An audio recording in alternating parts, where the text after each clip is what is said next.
자, 이제 2장 재무제표의 이해 보도록 하겠습니다. 자, 재무제표 우리 신용부수사 1부에서 다 배웠기 때문에 뭐 간략하게만 좀 언급하고 넘어가도록 할게요. 재무상태표.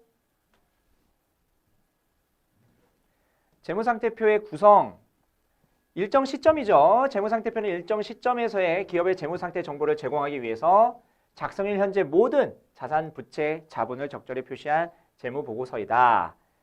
자, 자본의 조달 측면. 조달이 내가 부채로 조달할 건지 자본으로 조달할 건지 금융기관으로부터 조달할 건지 아니면 주주로부터 조달할 건지. 그래서 우리는 앞으로 이 부채를 뭐라고 쓸 거냐면 타인 자본이라고 많이 쓸 겁니다.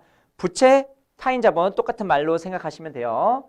물론 엄밀히 들어가면은 조금 차이가 있긴 하지만 뭐 신용분석사 시험에서는 그것까지 막 엄청나게 세분화시키지는 않습니다만 어쨌든 부채는 타인 자본이다 이렇게 생각하셔도 무방합니다. 그 다음에 우리가 회계에서 자본이라고 불렸던 거 있죠? 회계에서 자본이라고 불렸던 게 우리 재무분석에서는 자기 자본이라고 또 많이 불립니다. 그래서 이게 둘 다 자본이에요. 부채도 자본이고 자본도 자본이에요. 그래서 회계랑 여기는 재무분석상의 용어가 좀 다릅니다. 이게 뭐 번역을 하는 과정에서 좀 이게 헷갈리게 된 건데 이 자본이 사실은 요거를 통칭하는 게 내가 조달한 돈 해가지고 캐피탈 자본이거든요. 그 중에 남에게 빌린 돈, 타인 자본, 내 돈 해가지고 자기 자본 이렇게 얘기하는 겁니다. 내 돈이라는 것은 주주에게 빌린 돈이겠죠. 그래서 이 자본을 이렇게 둘로 나뉘는 게 재무분석상의 용어입니다. 재무분석을 할 때는 이렇게 용어를 쓰는데 그런데 회계할 때는요. 회계는 얘를 그냥 에쿼티 자본이라고 얘기하죠. 회계는. 그래서 우리가 회계 배울 때는 자본이라는 용어를 에쿼티 측면, 자기 자본 측면에서만 좀 얘기를 합니다만 우리가 이제 재무분석을 배울 때는요. 자본이다 라고 하면 타인 자본과 자기 자본을 합친 개념이라고 생각하셔야 됩니다. 이게 애매하거든요. 문맥상 여러분들이 잘 파악을 하셔야 돼요. 공부를 많이 하다 보면요. 이게 저절로 얘는 회계상 자본이구나. 얘는 재무분석상 자본이구나. 이거를 여러분들이 판가름할 수 있을 겁니다. 공부를 많이 하다 보면요. 그래서 보통은 여기 재무제표 그 분석할 때 재무분석 목적에서의 자본은 여기는 타인 자본과 자기 자본을 합친 전체 자본이라고 생각하시면 되고 그러면 이 자본은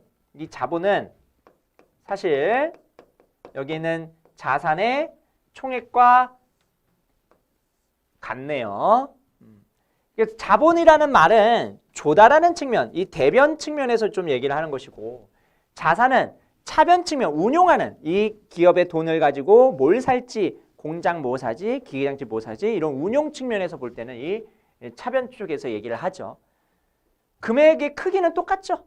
금액의 크기는 똑같은데 바라보는 관점에 따라서 좀 용어가 달라진다고 생각하시면 됩니다. 요거를 먼저 설명을 드려야 돼요. 왜냐하면 이거 설명 안 드리면 헷갈리거든요. 자본이 100이야. 자본이 100이야. 근데 여러분들은 여기 자기 자본이 100이네 라고 생각할 수 있다고요. 자본이 100이야. 총 자본이 100이야. 이러면 타인 자본과 자기 자본을 합친 금액이다 라고 생각할 수도 있어야 됩니다. 아시겠죠? 자, 자본의 조달 보면 금융기관 등 타인으로부터 빌려서 조달한 자본을 우리가 타인 자본이라 부르고요. 주식을 발행해가 조달한 자본을 자기 자본이라 부르고요. 기업의 입장에서는 자본, 여기는 자기 자본이죠? 여기 이거 자기 자본 얘기하는 거예요. 자기 자본을 사용하는 것이 부채를 사용하는 것보다 위험이 작다. 왜냐면요. 부채는 뭐가 있냐면 만기가 있어요. 만기. 그리고 원금에 대한 상환 의무가 있습니다. 그런데 주식은요. 원금에 대한 상환 의무가 없어요. 기업이 주식을 발행해가지고 돈을 조달하잖아요. 주주로부터. 그러면 주주한테 갚을 의무가 없어요. 이 돈을.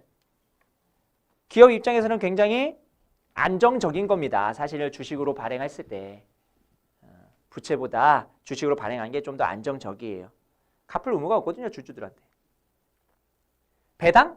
배당도 기업에서 정하기 나름이에요. 이번 연도에는 배당을 안 주겠습니다. 하면은 배당 안 주는 거거든요. 그렇기 때문에 좀 더 우리가 그 기업 입장에서 보면은 타인 자본과 자기 자본이 있을 때 이 자기 자본으로 조달하는 경우 뭔가 큰 의무가 없기 때문에 좀 더 안정성의 입장에서는 좀 더 좋다. 부채보다. 부채가 많은 기업이 좋아요. 부채가 적은 기업이 좋아요. 부채가 적은 기업이 좋잖아요. 안정성 측면에서. 그래서 이렇게 얘기하는 겁니다. 기업 입장에서는 자본을 사용하는 것이 부채를 사용하는 것보다 위험이 작다. 반대로 그럼 투자자 입장에서는요. 채권 투자하는 것이 주식 투자하는 것보다 위험이 작다. 이렇게 얘기할 수 있겠죠. 보통 채권이 주식보다 위험하지 않잖아요. 덜 위험하잖아요. 그렇기 때문에 채권의 수익률이 좀 더 낮습니다. 주식의 수익률보다. 됐나요? 이렇게 보시고 자, 이거 가지고 이제 자본을 운용합니다. 자산을 사는 거죠. 이제 자산 사이드에서 보는 거예요. 자산에 투자한다. 기업이 조달한 자본은 경영활동을 수행하기 위해서 자산에 투자하고요. 기업 입장에서는 유동자산의 규모가 클수록 위험이 낮아지며 수익성도 덩달아서 낮아집니다. 뒤에서 볼 거예요. 기업이 현금을 되게 많이 가지고 있어요. 그럼 유동성은 좋죠. 당장 갚을 돈이 있어요. 그러면은 내가 현금 많이 가지고 있으니까 뭐 갚을 돈이 있어도 무리 없이 갚을 수 있습니다. 대신에 현금이 너무 많으면 투자를 안 하고 있다는 것을 반증하거든요. 또 그러면 투자를 안 하고 있으면 그 기업은 앞으로 성장을 할 동력이 없습니다. 성장할 동력이 있어야 하는데 그게 없어요. 그렇기 때문에 이게 유동자산이 크다고 해가지고 무조건 좋은 건 아닙니다. 너무 크면은 오히려 기업의 수익성에 안 좋아요. 그 다음에 부채 측면에서 보면요. 유동부채가 좋을까요? 비유동부채가 좋을까요? 여러분이 기업이에요. 경영자예요. 빨리 갚는 게 좋아요? 늦게 갚는 게 좋아요? 늦게 갚는 게 좋죠. 비유동부채가 더 위험이 작죠. 그래서 유동부채가 비유동부채에 비해서 위험이 크다. 이거를 이해할 수가 있을 겁니다. 재무상태표를 우리가 조달과 운용 관점에서 한번 해석해 보는 거예요. 지금 재무분석 관점에서 재무상태표를 바라보는 겁니다. 회계 관점이 아니라요. 포괄손익계산서. 자, 포괄손익계산서는 일정 기간 동안의 기업의 경영 성과를 얘기하는 거죠. 수익과 비용을 표시하는 것이고요. 수익과 비용을 얘기할 때 영업활동으로부터 발생하는 수익과 비용이 있고 영업 외 활동, 영업활동 이외의 활동으로 발생하는 수익과 비용이 있습니다. 영업이익까지 계산한 수익과 비용 있죠? 매출원가, 판관비. 이거는 영업활동으로부터의 수익과 비용을 얘기하는 거겠죠. 기업은 조달한 자본으로 자산을 구입하고 구입한 자산으로 영업활동을 통해 이윤을 창출합니다. 그렇죠? 그러면 영업활동으로부터 창출된 이익, 이거를 우리는 영업이익이라 하고 이 영업이익을 통해서 우리가 영업자산의 가치를 산정할 겁니다. 영업이익이 많이 발생할 것 같아. 그러면은 그 영업자산의 가치는 커지는 겁니다. 그러면 우리가 자산도 이렇게 구분할 수 있다라는 거네요. 영업자산과 비영업자산. 맞습니다. 영업자산과 비영업자산으로 구분할 수 있어요. 기업이 공장 샀어요. 반도체 만들려고 공장 샀어요. 영업자산입니다. 근데 반도체를 만드는 기업이 비트코인을 샀어요. 그거는 비영업자산이죠. 비트코인 같은 비영업자산이 많은 기업이 좋은 거예요. 아니면은 공장, 비트코인보다 공장이 많은 기업이 좀 더 좋은 거예요. 요새 비트코인은 많이 오르지만 이거는 뭐 한시적인 거잖아요. 물론 더 오를 수도 있어요. 하지만 기업의 설립 목적 자체는 반도체를 만드는 기업은 반도체가 기업의 설립 목적이에요. 기업의 설립 목적에 맞게 운영이 돼야지만 그 기업의 안정성 있게 쭉 가는 겁니다. 아시겠죠? 그래서 비영업자산보다 영업자산이 많은 기업이 더 안정적인 기업이라고 우리가 얘기를 하는 겁니다. 아시겠죠?